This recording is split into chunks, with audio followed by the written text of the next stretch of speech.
Agarra el corazón y lo da vuelta, con el ápice hacia arriba. El corazón al revés me recuerda el escudo de armas de Bartolomeo Colleoni.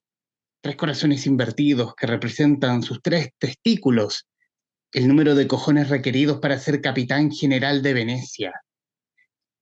Este corazón invertido en la mano de Chile es, sin embargo, un pedazo de carne casi informe, un megatestículo inerte, solitario. Abre los dedos, levántalos así, dice el patólogo, y le va tomando los dedos. Primero el pulgar, luego el índice, el del medio y el anular, y los va insertando uno a uno dentro del corazón cortado, entrando por los orificios que dejó la cirugía. El pulgar entra entero por la vena cava, apretado. El índice entra hasta la mitad por la aorta. El dedo medio se introduce por la arteria pulmonar. Casi hasta el fondo, el anular queda metido dentro de la vena pulmonar. Ahora tienes un corazón de guante, le dice el boricua mientras le toma la mano y la levanta para que Chile solo quede en posesión total del corazón cortado. Pálpalo, siéntelo, le dice, y Chile lo palpa y lo siente. Las venas y las arterias son como de alambre, le digo. Aprieta, aprieta. ¿A qué le tienes miedo? Fíjate cómo estaba. Es un milagro que ese hombre haya vivido con esto. Si este corazón está hecho mierda. La hipertrofia quiere compensar la insuficiencia, pero después el corazón crece tanto que apenas puede bombear nada, menos con este nivel de esclerosis. ¿Te fijas lo duro que es por dentro? Mientras habla, el boricua le empuja los dedos para que palpe mejor. ¿A qué le tengo miedo? Se queda pensando Chile mientras estira los dedos y sus yemas palpan los laberintos vacíos. Recorren a ciegas las paredes oscuras marcadas de cicatrices y señas rupestres. A esto, a esto le tengo miedo, concha de tu madre. A mi mano metida dentro de un corazón humano. A no poder sacarla nunca más de esas cavernas. A que me coma la mano. A que me devore. Y ese es solamente el comienzo del libro del cual hablaremos en este capítulo del Traficantes de Cultura. La novela del corazón, lo último de Roberto Castillo, su último libro editado por Laurel y que muy amablemente ha aceptado esta conversación con el podcast. Roberto, bienvenido, gracias por aceptar esta conversación. Muchas gracias. Bueno, muy agradecido de estar aquí, Humberto. Muchas gracias. Y acá hablar precisamente, hablar de la idea de esta, voy a ponerle novela. Este es un producto raro, pero estos productos raros que a mí me gustan mucho, porque en parte son como, es el descanso del lector, una novela como esta, pero también es un desafío para el mismo lector. Y qué mejor nombre que la novela del corazón, muy corintianesco, como, pero para hablar, pero no, pero simplemente no hablar del corazón como el amor, sino algo más profundo, más médico, más histórico, político del país, como un cuerpo viviente, que es un libro fascinante, eso es lo que puedo decir desde el comienzo. Y hablar, y obviamente retomar el punto, hablar de, colgar dos preguntas. La idea, cómo nace, y qué hay en ti con el corazón. ¿Qué sucede contigo hablando del corazón propiamente tal? Ujú. Sí, voy a empezar por la segunda pregunta, Ujú. porque, bueno, por razones que van a ser evidentes después, pero eh, el corazón para mí es una forma de hablar.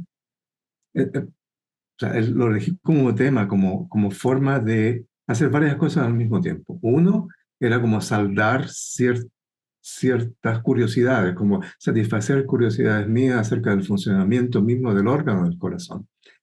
Eh, Después también, por supuesto, que uno hace eso y yo con mi pasado de nerd literario, no podía estar ajeno a las múltiples formas en que el corazón ha sido metaforizado, alegorizado, usado como símbolo, usado de mil maneras en la literatura, ¿no? Entonces, como la literatura del corazón, como dices tú, que comprende desde Corintellado, ese rango, digamos, de las novelas sentimentales, hasta las novelas como más serias que tienen que ver con asuntos del corazón. El corazón como una especie de referente muy general a las cosas que tienen que ver con el amor, con el espíritu humano. Entonces, era esa combinación de la curiosidad científica y la curiosidad por lo literario, a lo que se agrega después otra curiosidad que yo tengo, que es la curiosidad histórica. Eh, la curiosidad por entender cómo pueden pasar ciertas cosas, como los trasplantes de corazón. Entonces, el trasplante de corazón para mí congrega esas tres vertientes de interés, lo literario, lo científico y después lo histórico, porque tiene que ver con estos eventos tan raros, esta idea tan rara de trasplantar un órgano humano en otro ser humano. Me pareció a mí que tenía muchas posibilidades en cuanto a investigación histórica, a ejercicio literario y también con su parte de divulgación científica. Por ejemplo, la parte en la que se describe un trasplante de corazón para mí eh, es la parte esa científica, ver cómo se hace realmente, y trata de transmitir al lector que no ha estado nunca ahí, qué sensación, qué es lo que hacen, cómo pasa ese procedimiento, ¿no? En cuanto a procedimiento mecánico casi. Entonces, esas tres cosas. ¿Y cómo empieza? La verdad que yo ahora, respondiendo a esta pregunta varias veces, ya puedo empezar a entender realmente la pregunta y entender cómo responderla.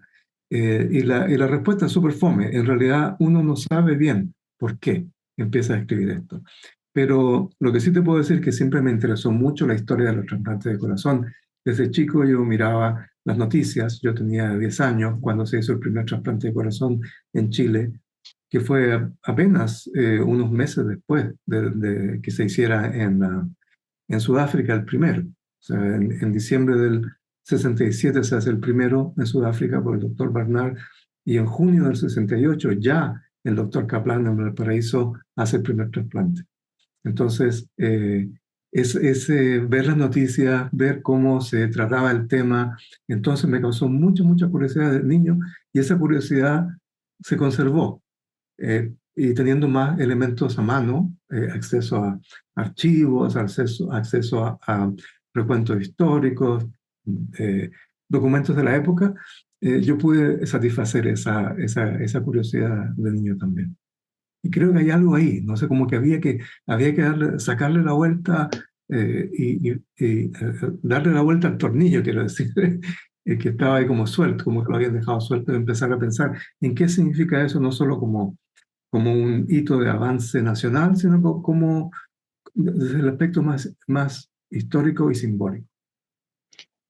Por ahí, Yo, digamos, yo tengo tengo la memoria, no sé si era como la separación de los siameses en los 90 o creo que fue un trasplante de corazón que fue un suceso, que en el fondo todos estábamos siguiendo porque en ese momento era el gran avance científico.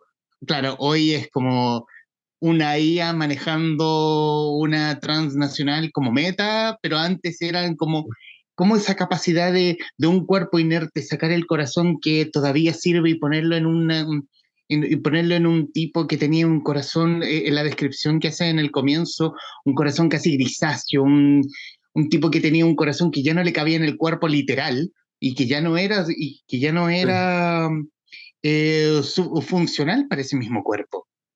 claro, exacto.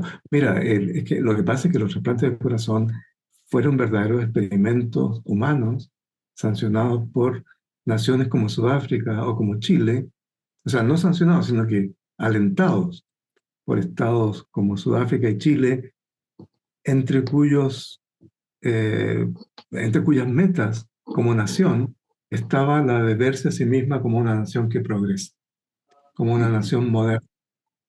El trasplante de corazón es un procedimiento relativamente simple dentro de la cirugía. No es cirugía cerebral, no tiene unas tremendas complicaciones.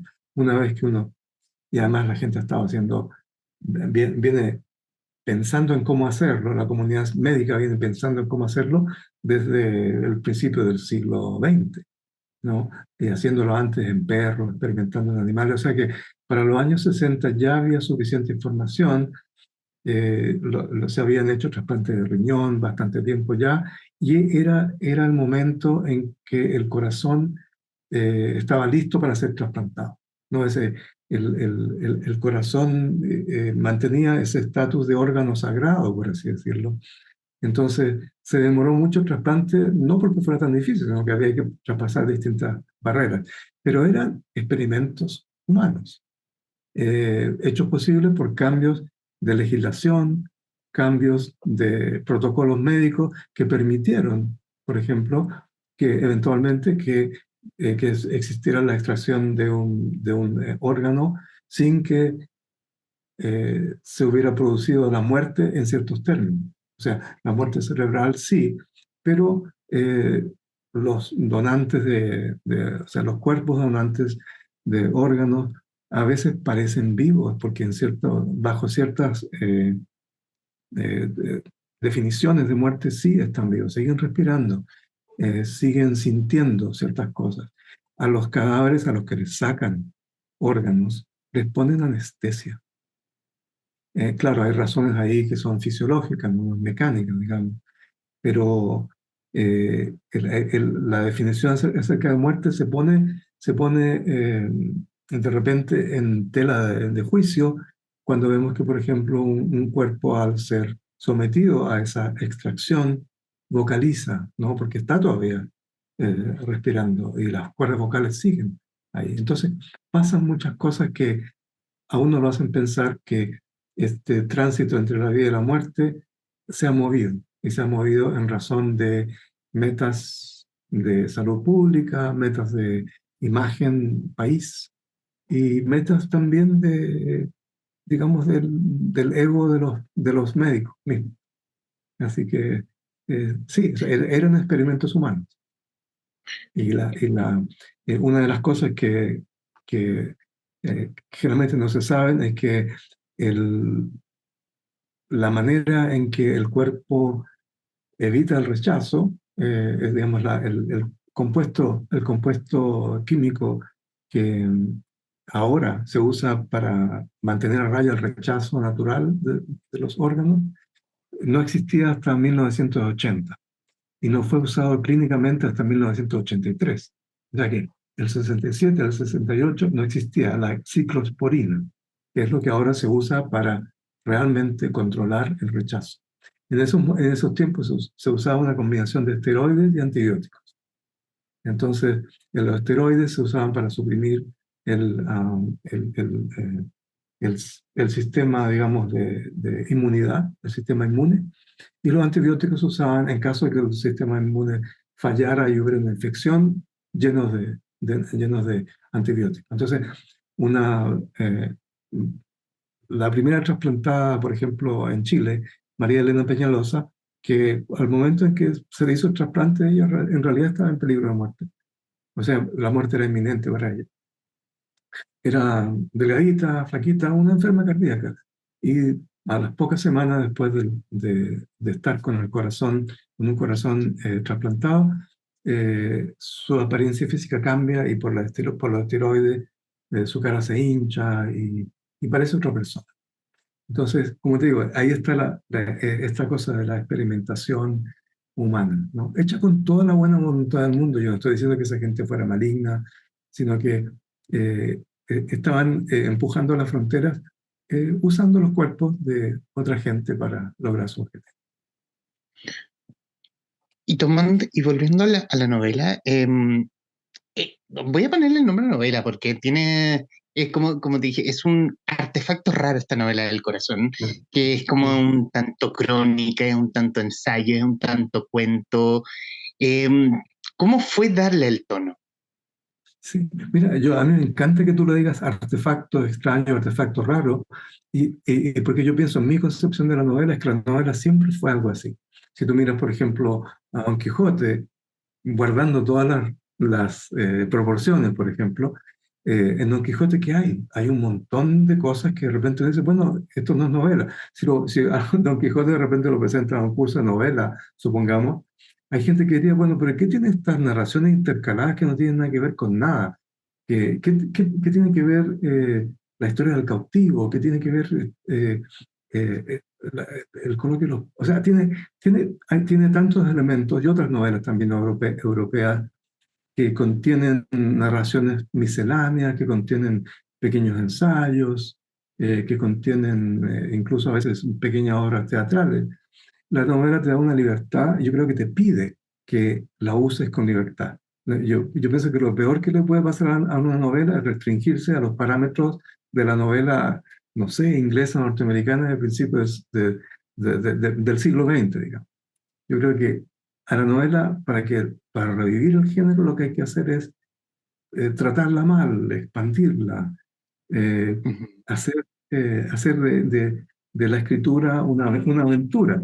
Entonces, por eso me gusta que tú la veas como un aparato raro, porque sí, está concebida como eso y para mí es como respetar la audacia que requiere escribir una novela. No digo Yo que las novelas de otra forma mm, sean malas, sino que la novela también permite como de ejercicio ujú. literario. No, yo te lo decía porque uno ha sido criado con la novela típica, como que tiene como el inicio, el contexto, el clímax, como la acción, si es que hay, de ahí una Sí, bajada final. Fin, eso ya es como, es como el esquema clásico que a mí me enseñaron. Por eso digo este sí. artefacto, porque es absolutamente desafiante cada historia contenida en esta novela del corazón. Y bueno, quiero irme con el comienzo del libro con este personaje llamado Chile. Chile entre una comunidad de latinos donde se tratan con el nombre del país y, y que Chile es testigo de una operación. O sea, Chile es envalentonado de decir, no, estoy escribiendo un libro, no, voy a escribir una novela sobre el corazón. ¿Ya? Y en el fondo es como llamar a un hospital y como, hola, quiero... el ejemplo que estoy haciendo es muy ridículo porque tiene más profundidad que lo que estoy haciendo. Está como, hola, a un hospital, quiero ser testigo de una operación al corazón. Ah, un momento, sí, lo transfiero y en el fondo es como, y Chile es testigo de un trasplante del corazón. Sí. Tengo entendido en un barrido en Google que, bueno, es que eso en parte, Chile eres tú, y tú fuiste testigo de un trasplante. ¿Cómo se dio eso? ¿Es tal cual como está escrito en el libro? Mira, no es tal cual, está escrito en el libro, pero tiene similitudes muy grandes. O sea, de hecho yo presencié un trasplante de principio a fin, tal como sale ahí.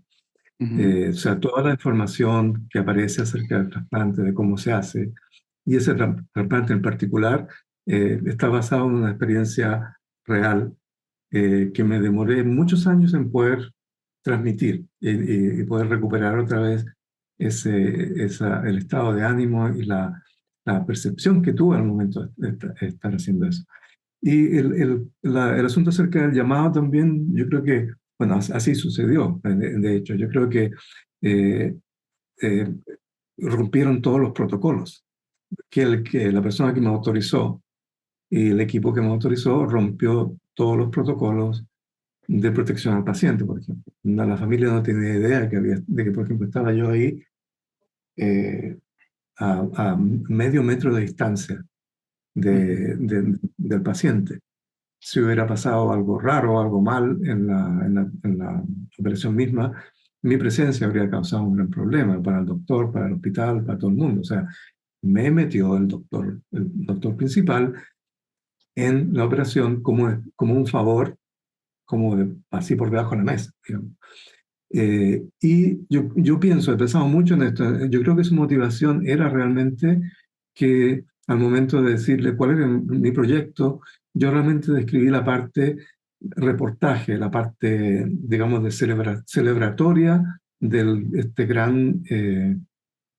gran logro de la medicina y que el doctor que efectuaba esa operación era una especie de héroe máximo de la medicina. Yo creo que por el lado del ego se metió esa idea en su cabeza y porque le causó curiosidad, yo creo, la idea. Y así se fue mostrando durante el proceso de la operación. Él estaba pendiente de lo que yo le fuera a preguntar o de los comentarios que él hacía. Incluso su asistente, que era muy parecido al que está en el libro, de repente improvisaba párrafos de la futura novela, del futuro libro acerca de los trasplantes, eh, Ujú, como soplándome qué es lo que tenía que escribir acerca de ellos, que eran los supercabos que estaban ahí conversando de sus casas y de sus barcos y de las vacaciones mientras cerraban y abrían y suturaban. Entonces, lo otro en la parte de Chile es que, bueno, eh, mi gran parte de mi trabajo literario tiene que ver con el hecho de que yo soy chileno de la diáspora. No quiero que suene así como tan grandilocuente, sino que simplemente me identifico, como parte de mí se identifica como, todavía como chileno, yo escribo en castellano, escribo en chileno. Elijo pertenecer a una tradición literaria chilena. Y entonces uno como habitante de una nación lejana, estando lejos, está constantemente con esa especie de división interna, ¿no? Entre mirarse a sí mismo en el entorno como en tercera persona y la otra estar consciente de lo que uno está viendo en ese mundo nuevo y diferente. Entonces, por eso esa parte de Chile que de repente es yo y de repente es él, porque ahí ujú. me estoy mirando, me estoy mirando a mí mismo actuar en el mundo. Y gran parte de eso tiene que ver con esta identidad que yo siempre trato de problematizar. En el fondo, esta novela es como saldar ciertas cuentas que yo tengo con Chile. Entonces, por eso está metida ahí. Eso que mencionas que te ves como que eres como el protagonista, pero a la vez te ves como un tercero, es como en la descripción del narrador, porque el narrador un tanto habla de sí mismo, pero a la vez se habla como en tercera persona. Sí, sí. Exacto, es esa misma, como, esa misma movida. Es una especie de motivo recurrente, esa como desplazamiento que hay en la identidad, que yo pienso que es lo que es parte de las cosas, digamos, del combustible que se me da para escribir. Mira, en mi anterior libro, por ejemplo, en Muertes Imaginarias, estos obituarios ficticios empezaron siendo traducciones de obituarios reales, exacto. Muertes imaginarias aquí. Claro. Entonces, Muerte Imaginaria, que es un libro que yo quiero mucho, empezó siendo traducción de obituarios del mundo anglo, o sea, de Inglaterra, Estados Unidos, que después se fueron chilenizando. La forma Ujú. la forma que yo encontré de hacer, de darles un sentido literario más amplio era convertir esos personajes en personajes chilenos y decir, bueno, ¿y qué pasaría si hubiera existido un chileno como este? ¿Qué pasaría si hubiera existido esto, si esto realmente hubiera pasado? ¿Qué hubiera pasado, por ejemplo, si Vargas Llosa se hubiera realmente casado con una chilena? ¿Entiendes? Cosas así. Ujú. Entonces, mi relación con Chile es central en todas las cosas que yo hago y lo trato digamos, de solucionar en la página, en la escritura. Conversamos con Roberto Castillo, autor de La novela del corazón, editado por Laurel. También decir para quienes nos están viendo y escuchando que los otros libros que también tiene bajo el sello de Laurel son Muertes Imaginarias y, a esta altura, un clásico, Muriendo por la dulce patria mía, la historia de un... aquí hay un chileno, ¿verdad? Arturo Godoy, también editado por Laurel y anteriormente, y en años pretéritos, editado por Planeta. ¿Cómo fue el acercamiento con la novela del corazón con Laurel? Bueno, ya tenías dos libros aparte. El Sí, trabajo con Andrea Palet, tu editora. sí. Bueno, para mí ha sido uno de los grandes regalos. Porque a mí, bueno, la novela de Arturo Godoy, Muriendo por la dulce patria mía, salió en una época en que Planeta estaba terminando esa biblioteca del sur, que se llamaba La Nueva Narrativa Chilena, con la que yo no tenía realmente, no me encuentro relacionado para nada. Pero viviendo fuera de Chile, una cosa que pasa en Chile es que si tú no estás aquí, te desapareces así completamente, ¿no? Entonces, El libro siguió como circulando de manera bien extraña, ¿eh? De repente yo encontraba gente que lo había leído, sé que lo leían, se leía en algunos cursos universitarios, pero realmente como que así no había tenido mayor atención. Eh, entonces, cuando Andrea Palet me propuso, creo que fue en 2016 por ahí, que hiciéramos una versión nueva, yo me alegré muchísimo, porque en primer lugar era la oportunidad de que la novela encontrara nuevos lectores, y la otra que también me interesaba mucho era el trabajo a hacer con Andrea, porque Andrea es una editora de un nivel que yo creo que aquí la gente en Chile todavía no aprecia. La figura del editor, yo creo que ella ejemplifica lo que debería ser un editor.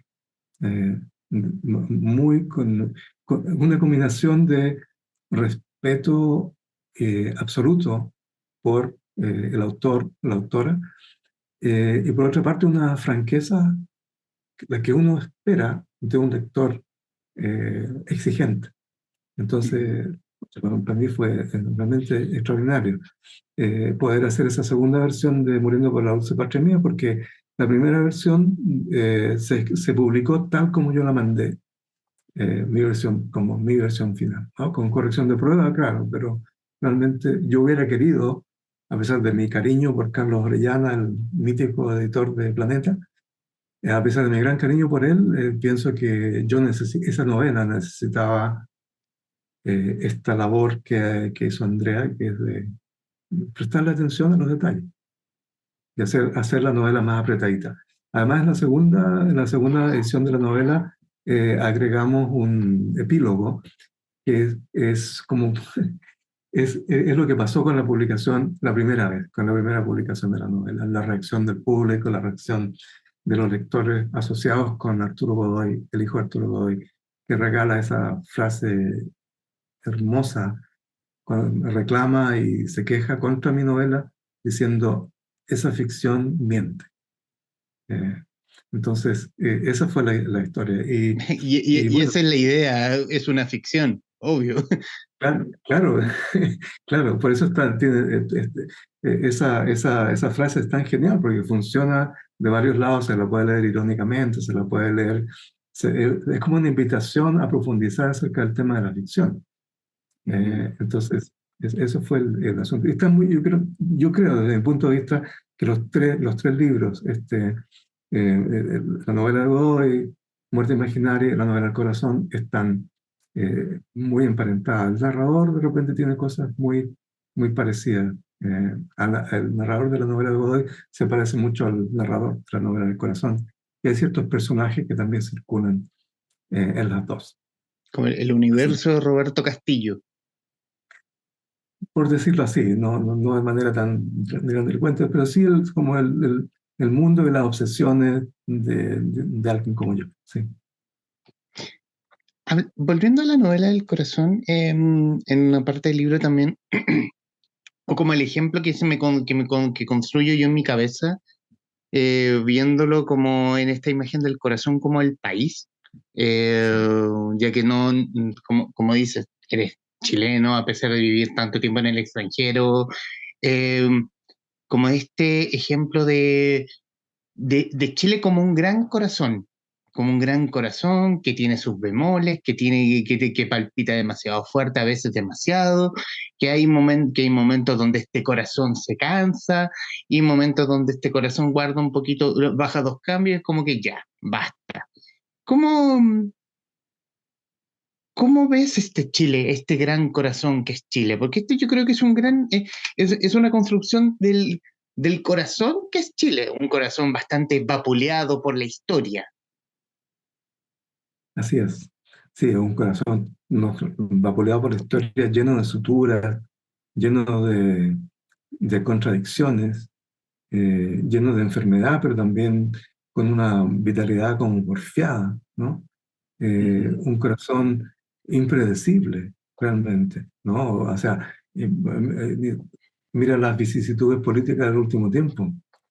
O sea, Ujú. es la manera en que late, uno piensa que se la imagina y la desea, y de repente resulta que no, el corazón estaba latiendo para otro lado, y resulta que después se pone a latir para otro lado, invierte sus signos en el cardiograma, digamos, y pero al mismo tiempo lleva esas cicatrices, ¿no? Las cicatrices del tiempo que, y no sé, y por eso aparecen de repente ciertos diálogos en los que, por ejemplo, Frei Montalva, el gran impulsor de una etapa de la modernización de Chile, sueña con trasplantar Chile en Europa.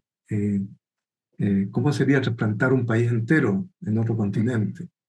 Que es una analogía, digamos, incluso puede ser una alegoría, de, o una alegoría paralela a la trasplante de corazón. Eh, Así que eso es también el corazón, a pesar de que el cerebro se le asigna a la imaginación, yo creo que nosotros imaginamos con el corazón, por lo menos en Chile. Yo creo que esa es la evidencia que tenemos hasta ahora. ¿Cómo se...? Ujú. Cierta circulación que es de ideas y de eventos y de sucesos históricos que circula por el corazón emocionalmente más que de manera racional. Es como el, Para bien y para mal. es como ese camino del inmigrante también, pues, como el ejemplo que pones de Frei Montalva de trasplantar a Chile a otro continente, como el inmigrante que se trasplanta a otro país, pero de alguna forma el corazón siempre queda en su propia patria. Sí, claro. Y el corazón se conecta estando afuera a través del lenguaje. No de manera simple, sino que de una manera constantemente crítica, constantemente eh, eh, como casi sin descanso. ¿Ya? Yo creo que para los chilenos del interior, como les digo yo, el contacto con el lenguaje es una cosa tan natural y tan cotidiana y tan conocida que pasa desapercibida la mayor parte del tiempo. Uno está hablando, es como el agua en esa metáfora de David Foster Wallace, que para los pescados el agua no existe, no saben qué es el agua. ¿Entienden? En cambio, uno estando fuera, el lenguaje es algo que uno percibe inmediatamente como algo diferente del ambiente en que uno está. Es otro, otro entorno. Entonces, en la novela del corazón existe como una corriente interna que tiene que ver con el lenguaje también.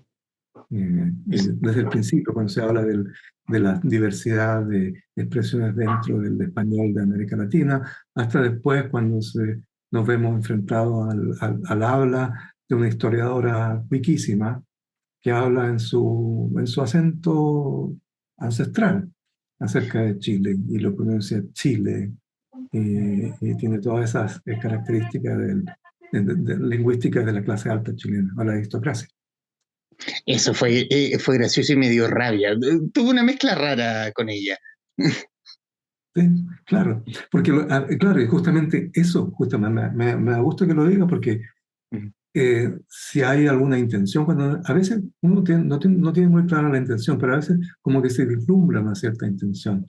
Y mi intención era poner en boca de ella algo que yo pienso como cierto, ¿no? Cuando habla, por ejemplo, de eso de que la experiencia histórica chilena contiene eso que ella llama nuestra ineludible soledad, ¿no?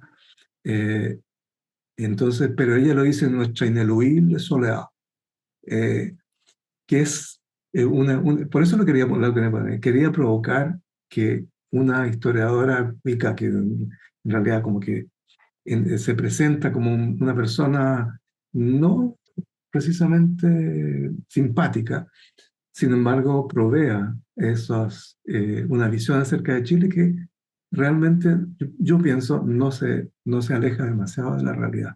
Entonces, o- oír de boca de otra persona frente a la cual uno tiene discrepancia, oír de esa persona cosas que son ciertas, provoca eso, ¿no? Esa era la forma en que, digamos, se da ese discursillo que ella da. Quiero salirme solo un poco del libro y hablar obviamente del merecido galardón que tuvo la novela del corazón, que el premio literario de Santiago, la mención en la categoría de novela. Eh, Solamente citar un extracto del jurado. La novela del corazón de Roberto Castillo Sandoval se despliega como una exploración literaria envolvente y estéticamente arriesgada, con el corazón como epicentro, un órgano tangible, trasplantado, manipulado, resguardado y venerado. Original y vertiginosa en su narrativa y reflexiva en su esencia, la novela se desdobla a través de la yuxtaposición de relatos que entablan un diálogo entre la realidad histórica y la ficción. ¿Cómo viste ese premio? ¿Qué ocurrió contigo con este galardón por parte de la Municipalidad de Santiago? Una alegría tremenda, un sentimiento de gratitud con un jurado y además para mí la satisfacción más grande es que los lectores que estaban en el jurado no me conocían, o sea, no son amigos míos, ¿entiendes? Eso fue muy bueno, porque además, después de tanto tiempo de estar afuera de Chile, uno piensa que está como condenado, por decirlo así, a estar en una especie de margen. A mí no me interesa para nada estar en el centro, ni entrar al canon, ni ninguna de esas cosas, pero por eso me produjo primero sorpresa y después una tremenda alegría como de integración, ¿no? Una de las cosas que uno, viviendo afuera tanto tiempo, aprende a no añorar más es esta integración. Pero está ahí. Entonces el premio me enseñó que sí, sí, todavía te interesa que te digan que te reconozcan de alguna manera, ¿no? Que te reconozcan tus compatriotas de alguna manera. Eso fue para mí. Cuando, cuando me llamaron por teléfono para contarme, yo estaba con COVID y al día siguiente yo desperté convencido de que había sido una alucinación. Así que tuve que llamar de vuelta para confirmar y me confirmaron por escrito.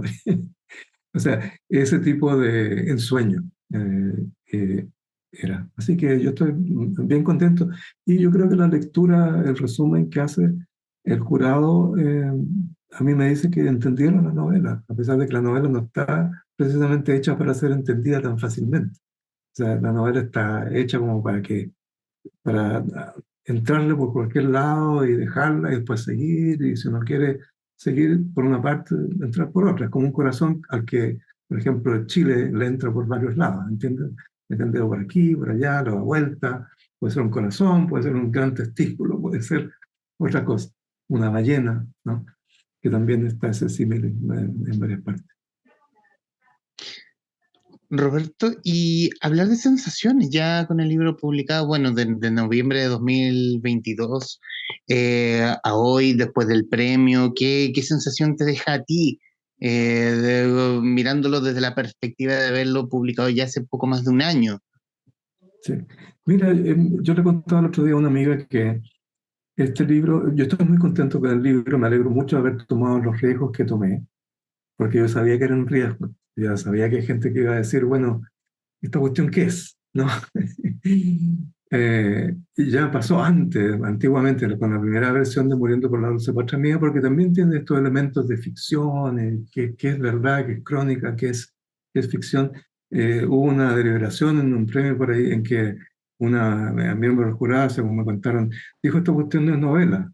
Entonces, me alegré mucho de que de no haber aprendido esa lección, de no haber aprendido a respetar ningún tipo de restricción y de escribir más libremente. Entonces eso me, me, me lleva a decir, bueno, sí, sí no está mal haber sido consecuente con todo esto.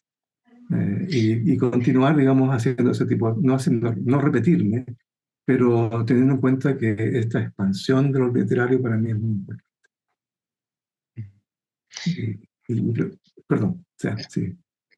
No, es que, bueno, en los minutos finales, Roberto, quiero darte las gracias por el tiempo, güey. Yo sé que son tiempos así como apretados, bueno, por tu residencia en Estados Unidos y además estando en Chile, y a pesar de todo estando en Chile, te diste el tiempo para conversar conmigo, eh, obviamente, y hablarte a ti, para quien nos verá o nos escuchará en el podcast, que este es un exquisito desafío, es un exquisito desafío para tipos más o menos inquietos. Claro, no es un libro que lo vas a leer rápido porque los desafíos fáciles no deben ser, por algo son desafíos. Hablar del corazón, hablar desde el corazón bajo otros puntos de vista, bajo otros marcos, es un tremendo novela, como te lo dijeron una vez. Me gusta el artefacto, me gusta este artefacto llamado novela, titulado La novela del Artefacto corazón. novelesco puede ser, podemos llamarlo Artefacto, artefacto novelesco. este artefacto novelesco, lo último de Roberto Castillo. Y estos minutos finales obviamente son tuyos para que digas lo que gustes. No, mira, yo lo que me queda es agradecerte a ti, agradecer por tu medio a todos los lectores que me han hecho llegar sus impresiones a través de las redes sociales, a través de emails personales. Realmente ha tenido una acogida muy interesante y muchas lecturas muy diversas. Una lectora que me decía justamente que lo había querido leer lento eh, la atmósfera del libro es una atmósfera que es muy loca y que no quería que se acabara esa sensación de lo que en inglés sería insanity, ¿no? Esta especie de demencia, esa fue la palabra que ella usó, una atmósfera demente que no quería que se acabara. Así que ahí va también la gente de la familia del doctor Kaplan, que han dicho que el retrato de Kaplan es de alguien que conoce al padre mejor que sus propios hijos. Entonces, sí, he tenido por eso agradezco a todas las lecturas, a toda la gente que me ha hecho llegar no solamente su impresión, sino que a veces artefactos que ellos han hecho a partir de la novela del corazón, grabados, bordados, cajas artísticas, ¿no? Como una especie de artefactos, justamente inspirados por el artefacto de mi libro. Así que muchas gracias. Roberto Castillo Sandoval, autor de La novela del corazón, libro editado por Laurel en conversación con la guarida de los traficantes de cultura. Mi estimado Roberto, muchísimas gracias. No, gracias a ti, realmente.